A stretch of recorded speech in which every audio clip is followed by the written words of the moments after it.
Selamat pagi, apa kabar pemirsa? Selain berita utama tadi, sejumlah laporan menarik juga akan menemani aktivitas pagi Anda. Bersama saya Raisa Nadia, berikut seputaran News Pagi selengkapnya.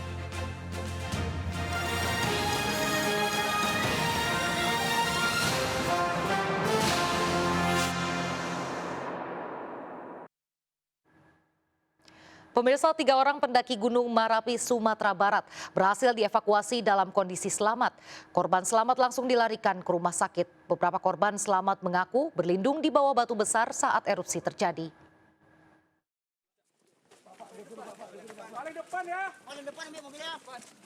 Tim SAR gabungan dari Basarnas TNI Polri dan relawan terus melakukan pencarian korban erupsi Gunung Marapi. 3 orang berhasil dievakuasi dalam kondisi selamat. Kondisi ketiga korban sehat meski terdapat luka-luka dan kondisi lemah kekurangan cairan. Korban langsung dilarikan ke rumah sakit. Namun petugas terpaksa menghentikan sementara pencarian dan evakuasi korban karena faktor kabut tebal dan erupsi yang terus terjadi. Sejumlah korban selamat masih dirawat di rumah sakit. Salah satunya Fadli. Fadli selamat bersama 4 rekan pendaki. Saat erupsi terjadi, Fadli berlindung di bawah batu besar dekat cadas Gunung Marapi.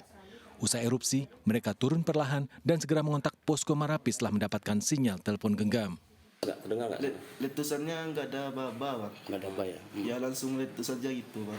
Itu sekitar jam berapa itu, Pak? Jam 3, Bang. Ada banyak itu posisi pendaki yang di atas? Banyak, Bang. Fadli posisi Di cadas, Bang. Di cadas. Di bawah Tugu Abel. di Batu Gabel. Iya. Nah, pada saat letusan itu apa yang dirasakan, Fadli? Waktu terjadi letusan itu batu-batu kan turun tuh, Bang. Kayak dilempar-lempar gitu waktu, Bang, sakit, Bang. Kena ke badan, Bang. Hawa panas terasa nggak? Hawa panasnya ada, Bang. Terus bisa selamat berlindung di mana, Fadli? Di balik batu, Bang. Fadli dan beberapa korban selamat yang dirawat di RSUD Padang Panjang mengalami sekitar 10-15% luka bakar. Kondisi mereka stabil, namun masih membutuhkan perawatan intensif. Dari Padang Panjang, Sumatera Barat, Agung Sulistyo, iNews melaporkan. Salah satu korban tewas erupsi Gunung Marapi, Sumatera Barat adalah seorang mahasiswa pendaki gunung. Korban Muhammad Ali Pikri berusia 19 tahun ditemukan dalam kondisi meninggal dunia. Korban berhasil dievakuasi dan telah dimakamkan di kampung halamannya di Kota Padang, Sumatera Barat.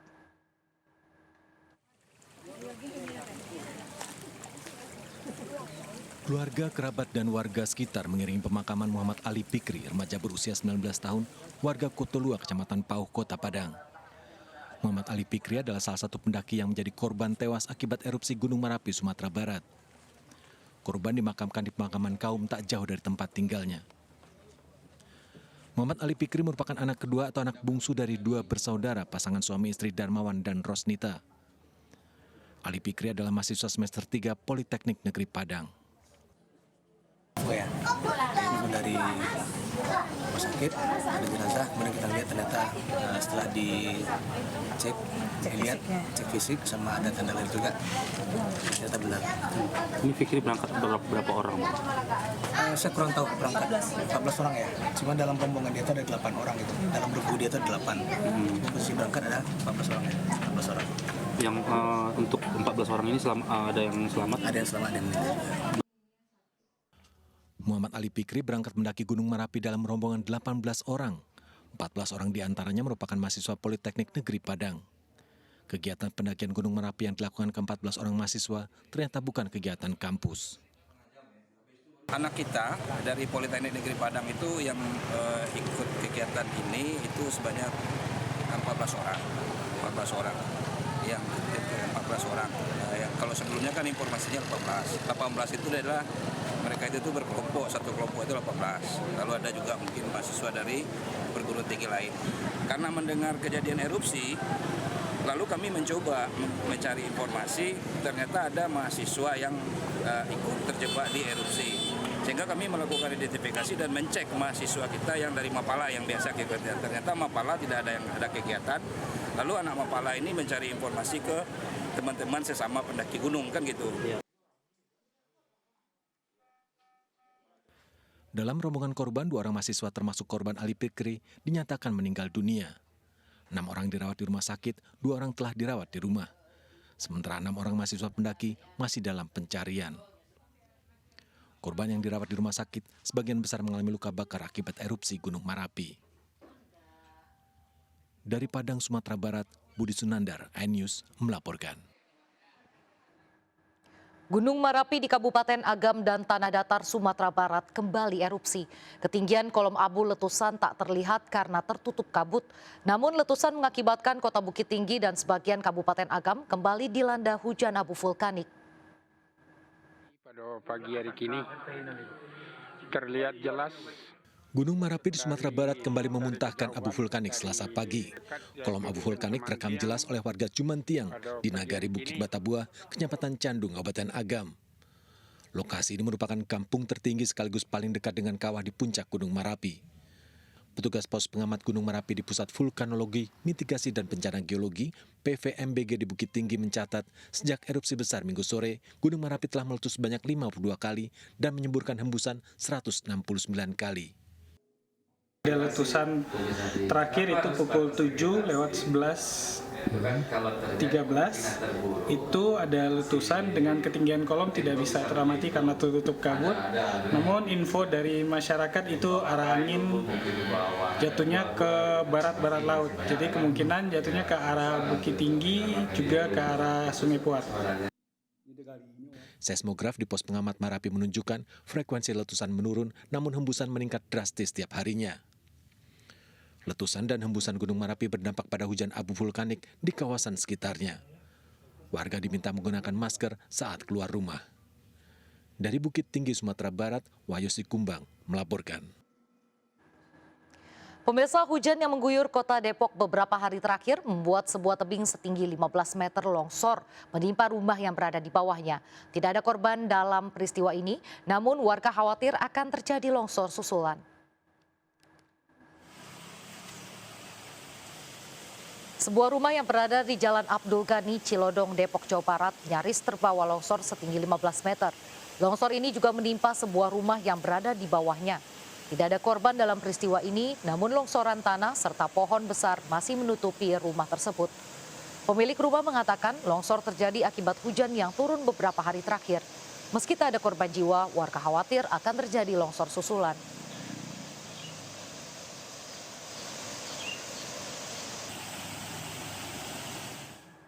Banjir yang terjadi di Kabupaten Aceh Singkil merendam ribuan rumah warga dan fasilitas umum. Lebih dari 20.000 jiwa di 29 desa terendam banjir setinggi 80 cm hingga 2 meter.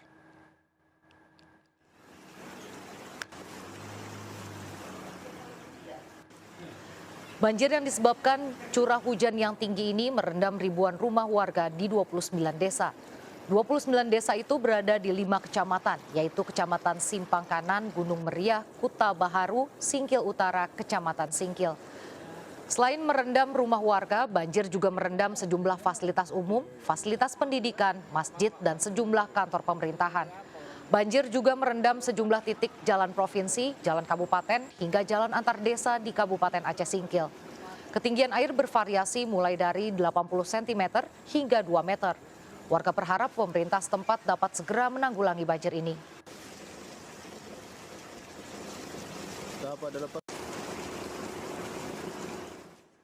Beredar video aksi mengemudi ugal-ugalan 2 pengemudi bus pariwisata di atas jembatan Suramadu. Selengkapnya saat lagi, tetaplah bersama Seputar iNews Pagi.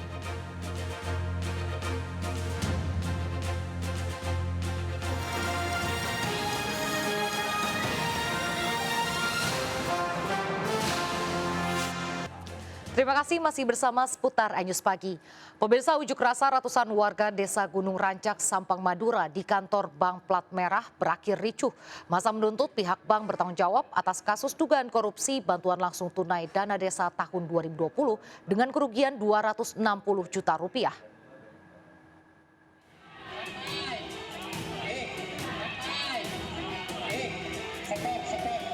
Ratusan warga desa Gunung Rancak, Sampang Madura terlibat saling dorong dengan aparat kepolisian di depan sebuah kantor Bank Plat Merah, Jalan Kiai Haji Wahid Hashim, Kabupaten Sampang.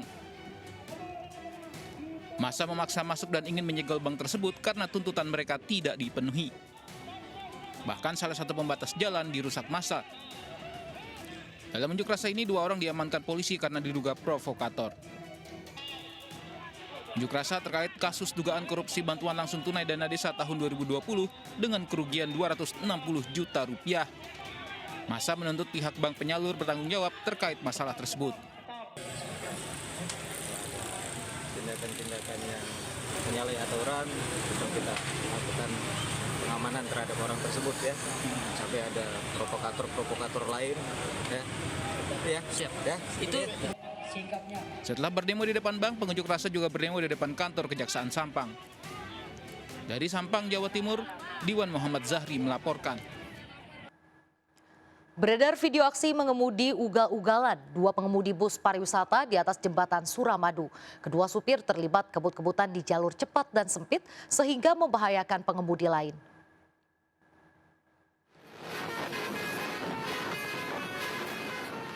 Seorang pengemudi merekam aksi kebut-kebutan antara 2 supir bus pariwisata di jembatan Suramadu. Tak pedulikan keselamatan diri dan pengemudi lain, kedua supir melaju kencang beriringan di atas jalur cepat. Kedua supir bahkan membunyikan klakson kendaraan. Diduga kedua bus berasal dari perusahaan bus yang sama. Satlantas Polres Bangkalan menyatakan aksi kedua supir bus tersebut membahayakan pengendara lain. Hal ini karena jalur di atas jembatan tersebut merupakan jalur cepat dan sempit untuk ukuran kendaraan sebesar bis. Itu kami himbau pada masyarakat, terutama sopir bis ya, tolong jangan berbuat seperti itu.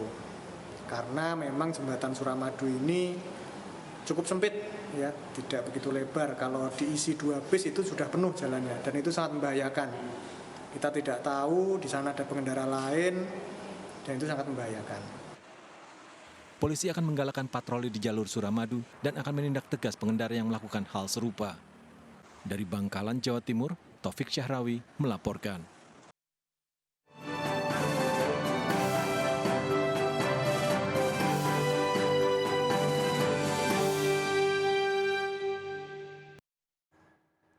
Pemirsa, calon wakil presiden nomor urut 2 Gibran Rakabuming Raka meminta maaf karena salah menyebut asam folat menjadi asam sulfat sebagai zat yang dibutuhkan ibu hamil. Ditemui usai bermain bulu tangkis di kawasan GBK Jakarta, Gibran menyampaikan permohonan maaf. Dia menyebut keliru menyebut asam sulfat. Seharusnya zat yang dibutuhkan oleh ibu hamil adalah asam folat. Bagi ibu hamil, asam folat jadi asupan penting selain zat besi, kalsium, dan mineral.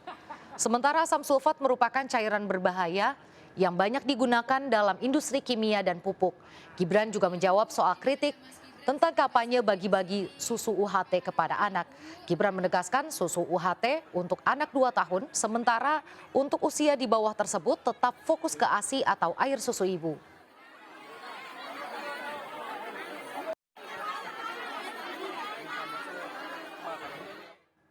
Pemirsa, calon presiden nomor urut 1 Anies Baswedan melakukan kampanye nasionalnya di Banjarmasin, Kalimantan Selatan. Saat berdiskusi bersama pemilih muda dari kalangan mahasiswa, Anies berjanji membangun jalur kereta api hingga stadion bertaraf internasional di Kalimantan.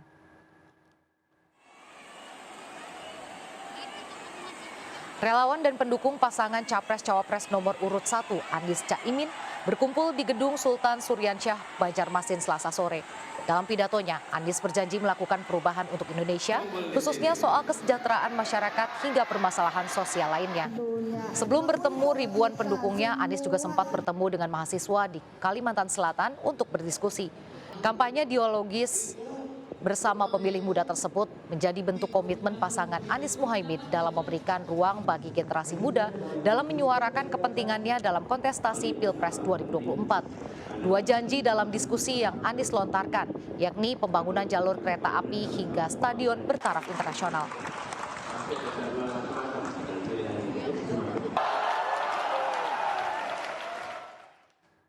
Pemirsa, calon presiden nomor urut 3 Ganjar Pranowo bersilaturahmi ke Pondok Pesantren Syaicona Cholil Balikpapan dalam rangkaian kampanyenya di Kalimantan Timur.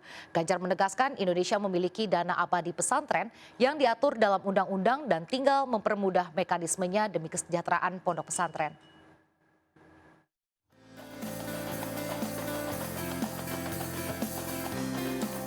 Calon Presiden nomor urut 3 Ganjar Pranowo melanjutkan giat kampanyenya di Kalimantan Timur dengan bersilaturahmi ke Pondok Pesantren Syaicona Cholil Balikpapan.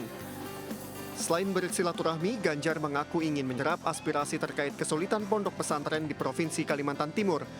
Terkait hal tersebut, Ganjar menegaskan Indonesia memiliki dana abadi pesantren yang diatur dalam undang-undang.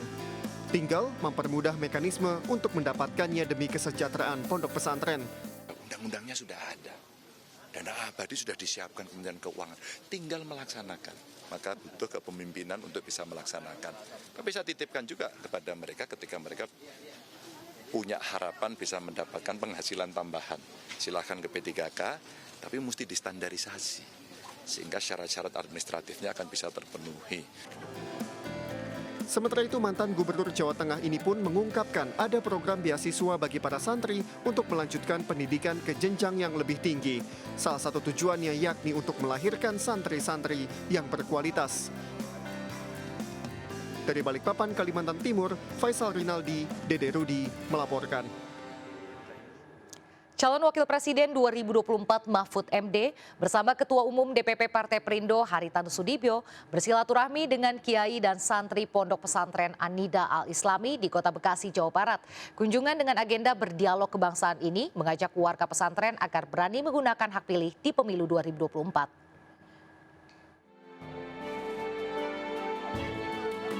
Calon Wakil Presiden Mahfud MD bersama Ketua Umum Partai Perindo Haritanu Sudibyo berziarah ke makam pendiri pesantren An-Nida Al-Islami, Syekh Muhammad Muhajirin di Kota Bekasi, Jawa Barat. Dalam acara dialog kebangsaan ini, Cawapres Mahfud MD mengajak warga santri melibatkan diri menentukan arah pembangunan bangsa melalui hak suara di pemilu 2024 mendatang. Saya minta warga pesantren yang sudah memenuhi syarat konstitusional besok tanggal 14 Februari tahun 2024 datang ke TPS-TPS untuk memberikan suaranya di dalam pemilu. Negara ini akan baik manakala masyarakatnya berpartisipasi dengan baik di dalam pemilu.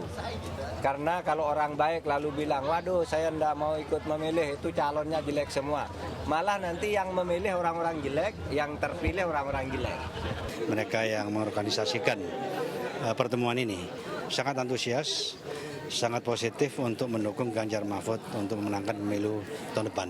Jadi saya senang sekali pertemuan tadi, kunjungan ini berhasil dengan baik. Tapi memang jujur sudah layak dan pantas kalau Ganjar Mahfud itu harus menang untuk Indonesia yang lebih baik.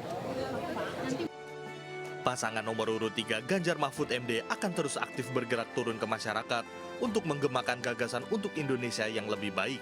Dari Kota Bekasi, Jawa Barat, Esra Ambarita, Damar Wicaksono, iNews melaporkan. Pemirsa, Partai Perindo menggelar berbagai kegiatan dalam rangka mensosialisasikan visi dan misinya kepada masyarakat. Partai bernomor urut 16 ini menggelar lomba mancing di Kota Malang dan senam sehat bersama warga di Kota Bandung.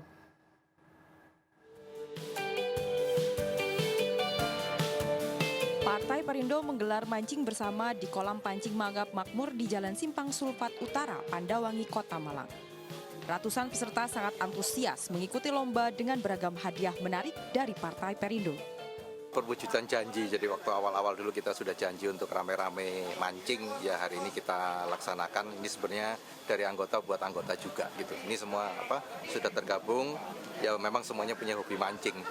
Sementara di Bandung, Jawa Barat, Partai Perindo menggelar senam sehat bersama ratusan warga dan komunitas olahraga. Senam sehat ini menjadi ajang silaturahmi dan sekaligus sosialisasi para caleg Partai Perindo.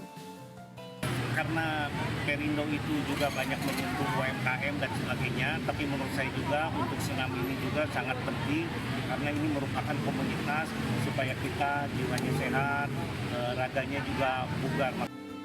Partai Perindo optimis bisa meraih suara double digit dan menang bersama pasangan Capres-Cawapres Ganjar Pranowo Mahfud MD pada pemilu 2024 mendatang.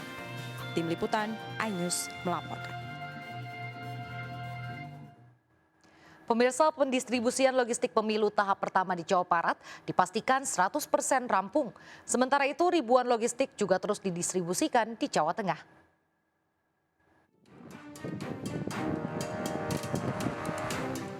Pendistribusian logistik pemilu tahap pertama di Jawa Barat dipastikan telah mencapai 100%. KPU Jawa Barat menyebut pengiriman tahapan pertama logistik sudah terdistribusikan ke 27 kabupaten kota di Jawa Barat.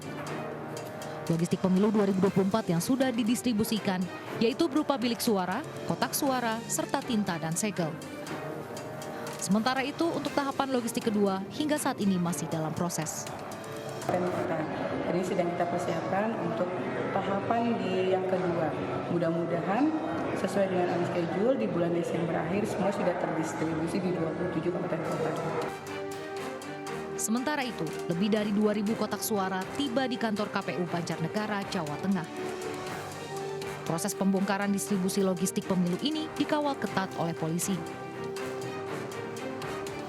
Kami memeriksa dulu ini protapnya, kita periksa kondisinya baik atau tidak kirimannya, kemudian jumlahnya juga kita hitung ulang, kita hitung kembali. Kemudian setelah itu kami simpan di dalam gudang ini seperti yang dilihat bersama, gudangnya sudah cukup representatif. Semua logistik pemilu di Banjarnegara ini nantinya akan didistribusikan ke 3.225 TPS mulai 1 Februari mendatang. Tim Liputan iNews melaporkan. Terima kasih masih bersama kami.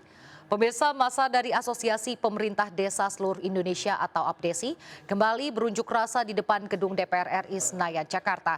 Masa menuntut revisi Undang-Undang Desa segera disahkan sehingga jabatan kepala desa bisa diperpanjang menjadi 9 tahun.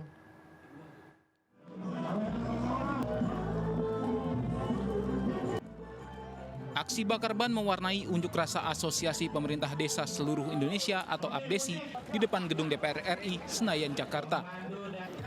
Sambil membawa spanduk, massa berorasi dan berjoget di depan gedung DPR. APDESI menuntut agar revisi Undang-Undang Desa segera disahkan sehingga masa jabatan kepala desa bisa diperpanjang dari 6 tahun menjadi 9 tahun. Apa Pak berarti Pak? Ya untuk pengesahan RUU dari tahun 2014 sampai untuk dikembalikan semula yang jadi untuk 9 tahun. Artinya untuk masa jabatan Pak ya 9 tahun itu Pak? Jabatan 9 tahun. Baik, harapannya apa Pak selain itu Pak? Gimana? Harapannya selain itu apa Pak? Harapannya untuk perangkat desa pun sama, ya untuk bisa dinaikkan. Suasana yang sempat tegang akhirnya mereda setelah perwakilan perangkat desa diizinkan masuk untuk menemui perwakilan anggota DPR. Selama aksi berlangsung, ruas Jalan Gatot Subroto terpaksa ditutup dan pengendara dialihkan ke jalan lain. Dari Jakarta, Rani Sanjaya melaporkan. Diguyur hujan selama 2 jam, sejumlah titik di kota Bandung terendam banjir. Banjir juga merendam kawasan pemukiman.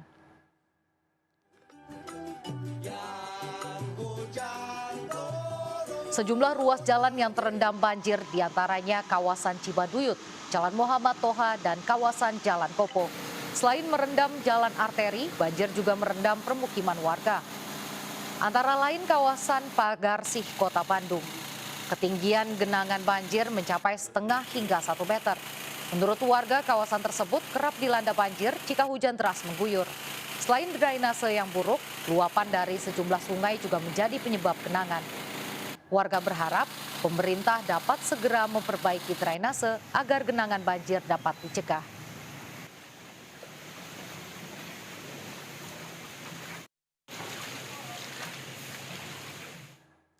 Akibat curah hujan tinggi, bencana longsor terjadi di Banjarnegara, Jawa Tengah. Setidaknya 7 rumah warga mengalami kerusakan akibat pergerakan tanah dan bencana longsor.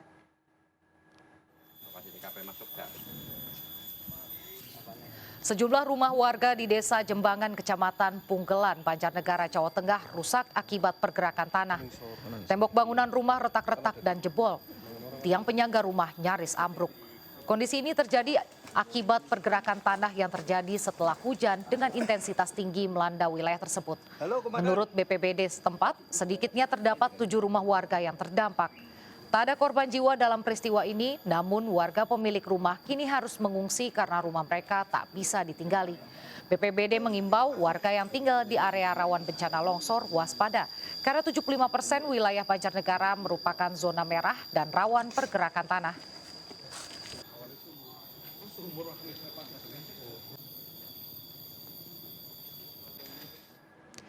Petugas dari PT Kereta Api Indonesia Daops 5 masih terus berupaya menyingkirkan material longsor yang menimbun jalur rel ganda di Desa Gunung Lurah, Banyumas, Jawa Tengah. Selasa kemarin, 1 jalur rel sudah berhasil dibersihkan dan bisa kembali dilintasi rangkaian kereta api dengan kecepatan terbatas.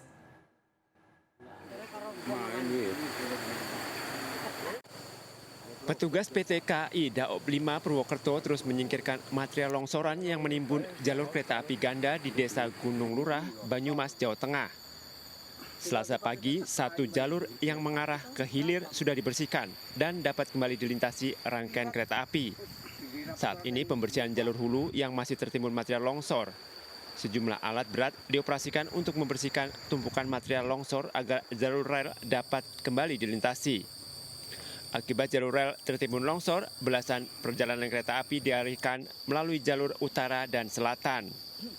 1 jalur rel ke hilir dapat kembali dilintasi rangkaian kereta api, namun sementara kecepatan kereta api dibatasi. Hujan yang tinggi. Per hari ini Selasa 5 Desember 2023, jalur hilir di titik tersebut sudah dapat dilalui kereta api. Adapun kereta api pertama yang dapat melalui jalur tersebut yaitu kereta api Ranggajati relasi Jember Cirebon pada pukul 3.41. Sementara jalur hulu masih dalam proses penanganan dan belum dapat dilalui kereta api. Akibat bencana longsor di jalur selatan di kawasan Karanggandul, Karangsari, Purwokerto, sejumlah rangkaian kereta api terpaksa dialihkan. PT KAI juga mengerahkan armada bus untuk mengangkut 200 penumpang dari stasiun Cirebon, Jawa Barat ke stasiun Purwokerto. Sejumlah penumpang menyatakan kecewa karena pihak PT KAI menginformasikan adanya gangguan perjalanan hanya beberapa menit menjelang keberangkatan kereta api. Jadi musibah ini kan alam tidak bisa menyalahkan ya, tapi seharusnya kondisinya kan jam 5 pagi. Jasinfo udah minimal kita dapat WA, pemberitahuan secara pesan SMS ataupun WA, ya minimal email atau yang lain pasti kita buka kan. Bencana tanah longsor terjadi di titik jalur Karanggandul, Karangsari, wilayah Daops 5 dan membuat jalur kereta double track tak bisa dilintasi. Hingga kini proses normalisasi jalur kereta api yang tertutup longsor masih terus dilakukan PT Kereta Api Indonesia. Tim Liputan melaporkan. Seorang siswi kelas 12 di salah satu SMA swasta di Bandar Lampung diduga menjadi korban aksi perundungan. MA mengaku dibully dengan cara dipaksa memperagakan adegan asusila dan direkam menggunakan ponsel oleh teman-teman sekelasnya lalu disebarluaskan.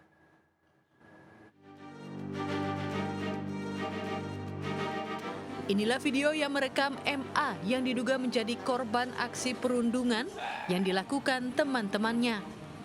Siswi kelas 12 di salah satu SMA swasta di Bandar Lampung ini mengaku dipaksa memperagakan adegan panas di dalam kelas. Keluarga korban lantas melaporkan peristiwa dugaan aksi perundungan ini ke polisi. Sudah lapor, ya saat tahu itu juga saya langsung laporin ke Polres malam itu, malam minggu. Kabarnya anak itu sempat kita bawa ke RSJ. Iya, sempat saya bawa ke RSJ karena dia Ada mana surat? Udah nggak tenang, itu juga kami nggak pakai saking panik ya. Sementara itu pihak sekolah mengaku telah memanggil para siswa yang diduga melakukan aksi perundungan. Selanjutnya pihaknya berupaya akan melakukan mediasi kepada dua belah pihak. Kami panggillah anak-anak yang diduga melakukan itu. Nah, si anak yang diduga melakukan itu dia cuma bilang, Bu, si korban itu dia minta tolong saya videoin dia dengan pakai bahasa Korea gitu loh. Lalu terjadilah mereka divideoin gitu loh. Kasus dugaan aksi perundungan ini kini ditangani tim penyidik unit PPA Satreskrim Polresta Bandar Lampung. Dari Bandar Lampung, Andres Afandi melaporkan. Penyidik Polda Metro Jaya memeriksa Aiman Wicaksono terkait pernyataannya yang menyebut polisi tak netral dalam kontestasi pemilu 2024. Usai diperiksa, Aiman menyebut banyak kejanggalan yang terjadi dalam perkara yang dilaporkannya.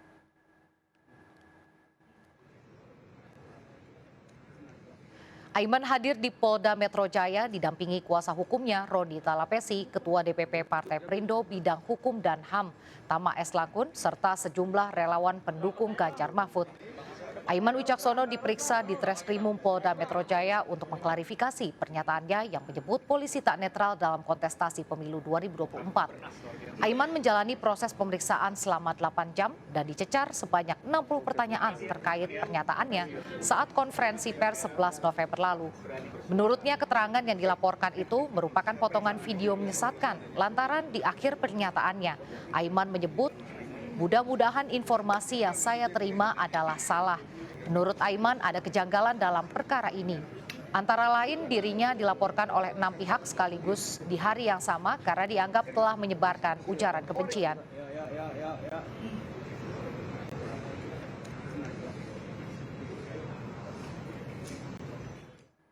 Ketua Komisi Pemberantasan Korupsi Nonaktif Firly Bahuri kembali diperiksa Dewan Pengawas KPK. Firly Bahuri telah ditetapkan sebagai tersangka oleh penyidik Polda Metro Jaya dalam kasus-kasus dugaan pemerasan dan gratifikasi yang dilaporkan mantan Menteri Pertanian Syahrul Yassin Limpo.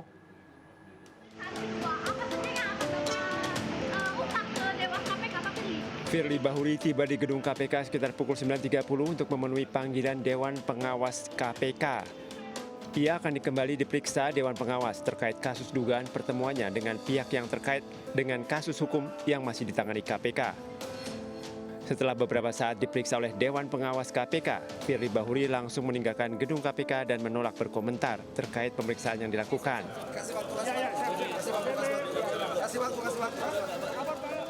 Pemeriksaan terhadap Firly Bahuri oleh Dewan Pengawas KPK dilakukan untuk kedua kalinya. Firly Bahuri telah diberhentikan sementara sebagai Ketua KPK setelah penyidik Polda Metro menetapkannya sebagai tersangka dalam kasus dugaan pemerasan dan gratifikasi dengan mantan Menteri Pertanian Syahrul Yassin Limpo. Sementara itu di lokasi yang berbeda, penyidik Diskrimsus Polda Metro Jaya menggeledah salah satu unit apartemen Essence di kawasan Kebayoran Baru, Jakarta Selatan milik Firly Bahuri. Sejumlah kendaraan operasional milik Polda Metro Jaya tampak terparkir di lokasi apartemen mewah tersebut. Namun proses pemeriksaan berlangsung tertutup. Dari Jakarta, Helmi Sajangbati melaporkan. Tampil cantik dan mempesona adalah impian setiap wanita. Namun memasuki usia 30-an, kulit wajah bisa saja mengalami berbagai masalah. Tren perawatan ala Korea menjadi treatment kecantikan yang digemari saat ini.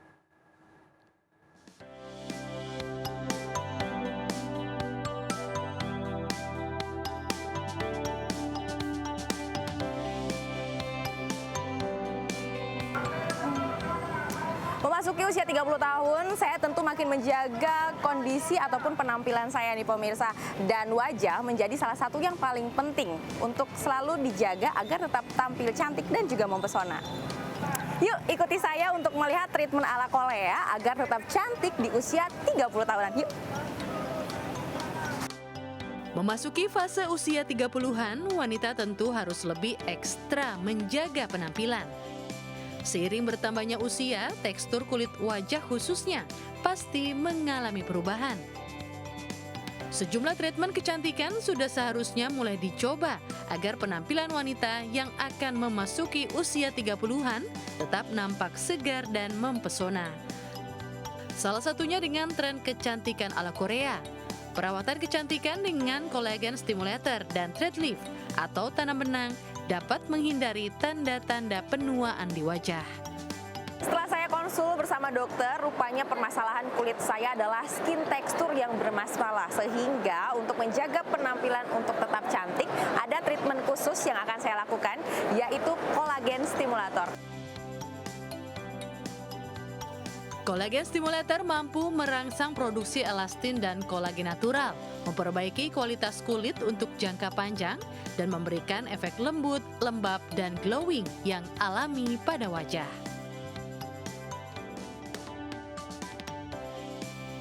Manfaat tersebut mampu membuat area kulit menjadi tampak lebih muda dan kencang. Perawatan ini melibatkan penyuntikan larutan kolagen ke area kulit yang diinginkan. Hasilnya dapat dirasakan setelah 2 hingga 5 bulan sejak rangkaian perawatan dimulai. Sementara treatment treat lift dapat memperbaiki tanda-tanda penuaan dini. Prosedur diawali dengan anestesi, kemudian dokter akan reposisi atau menghilangkan lemak dan mengencangkan otot-otot wajah. Makin memasuki usia ya, kita bilang di atas 30 ke atas itu artinya kulit mengalami skin aging. Nah, apabila kita melakukan preventasi yang lebih awal, maka kita akan memberikan benefit yang lebih baik. Jadi bisa tindakan seperti skin booster maupun yang kita bilang kolagen stimulator dan sebagainya untuk memperbaiki daripada kolagen maupun struktur daripada kulit. Bahan dari luar yang dimasukkan ke dalam jaringan di bawah kulit yang berfungsi menjadi perangsang kolagen. Nah, bahan bakunya itu biasanya dari bahan baku ekstrak sintetik alami seperti dari bahan jagung, kentang. Nah, sehingga memberikan efek daripada yang kondisi yang aman. Perawatan yang sedang tren di Korea ini pun disambut antusias. Jadi muka agak kurang isi lah istilahnya. Jadi ada sagging juga. Nah, fungsinya kolagen stimulator ini dia akan lebih isi lah. Nah, bagaimana pemirsa? Apakah Anda tertarik dan sudah mulai mencoba perawatan kecantikan sedari dini agar tetap menjaga penampilan? Jangan lupa untuk mempercayakan treatment kecantikan pada ahlinya ya. Dari Tangerang, Banten, Ayu Pratiwi dan Jemi Jasin melaporkan. Pemirsa, tokoh muda inspiratif Angela Tanusudibio memberikan tips sukses UMKM kepada ratusan mahasiswa di Universitas Airlangga Unair, Surabaya, Jawa Timur. Angela mengatakan seorang pengusaha harus terus berinovasi dalam menciptakan produk yang berdaya saing dan tidak mudah menyerah dalam menjalani bisnisnya.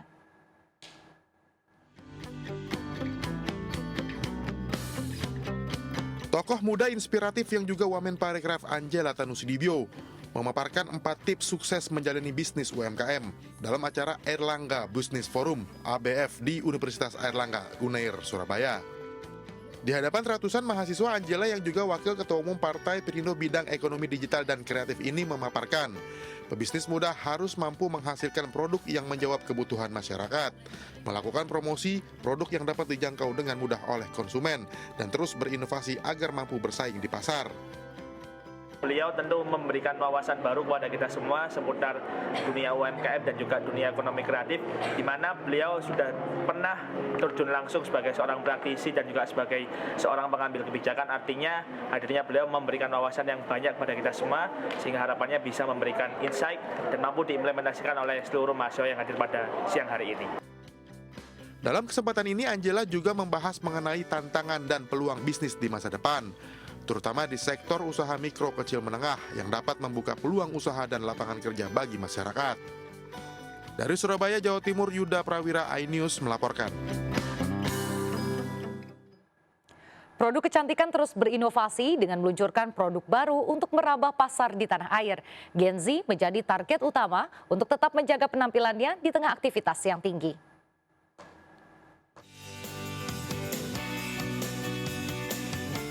Implora Day to Day Series menjadi produk terbaru yang diluncurkan. Konsep Day to Day Series didasari atas kebutuhan perempuan-perempuan Indonesia untuk tetap menjaga penampilan di tengah aktivitas yang tinggi. Rangkaian makeup ini memiliki 4 produk unggulan, yakni 2WK yang mampu menyamarkan pori-pori dan membuat kulit lebih flawless. Kemudian ada Kitchen Lip Palette dengan hasil soft matte yang pastinya nyaman digunakan. Serta Light Matte Lip Cream yang dapat melembabkan bibir, mudah digunakan tanpa meninggalkan rasa lengket. Series ini juga semakin lengkap dengan adanya produk alis yakni Brow Pop yang tahan hingga 24 jam. Implora Day to Day Series merupakan rangkaian make up yang dapat dibawa kemanapun dan mudah untuk digunakan. Untuk dipakai sehari-hari. Jadi untuk makeupnya sendiri kita memang memilih makeup yang memang dipakai sama Gen Z, anak-anak yang baru kuliah sampai first jobber dan dipakai setiap harinya. Karena bentuknya unik dan kita baru satu-satunya sih kayaknya yang punya bentuk kitchen lip bullet seperti ini. Ya, Implora memang tidak pernah kehabisan ide dalam berinovasi pada produk make up, skincare, dan personal care. Selama tahun 2023, produk ini sudah meluncurkan lebih dari 10 produk baru. yang dapat dibeli melalui e-commerce maupun toko-toko kosmetik di seluruh Indonesia. Dari Jakarta, Indra Setiabudi melaporkan.